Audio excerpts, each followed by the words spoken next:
একজন এই জাগতিক জগতের প্রত্যেকটি জীবের উদ্ধার কর্তা যিনি, তিনি যদি এই কথা বলতে পারে তাহলে আমার মতো মানুষ আর কি বলতে পারে?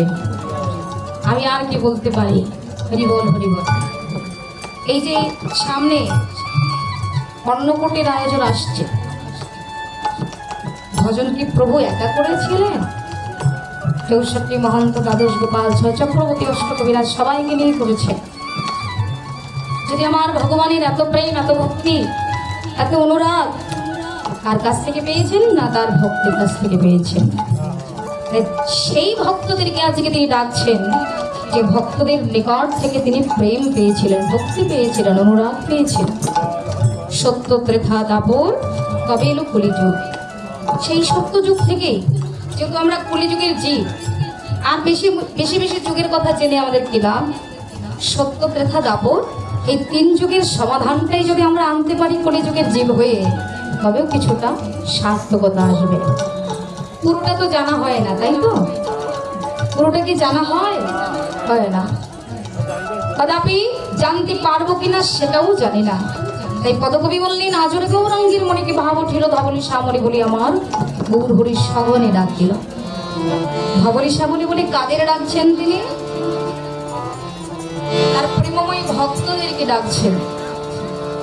বৃন্দাবনে যারা ছিল আমার গৌরীর প্রেমাশ্রিত ভক্ত,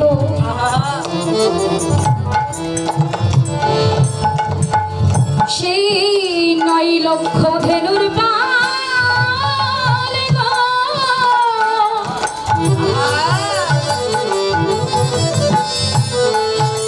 সেই বনজন রাখাল বন্ধুগণ,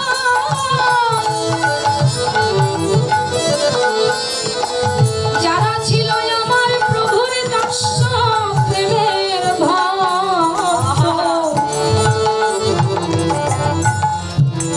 জনমে তাদের কৃষ্ণ ভজনের সাধনা পূর্ণ হয় না।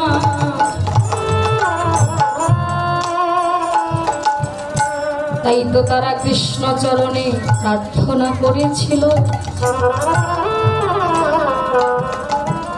আবার যদি কখনো তোমার দর্শন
কৃষ্ণ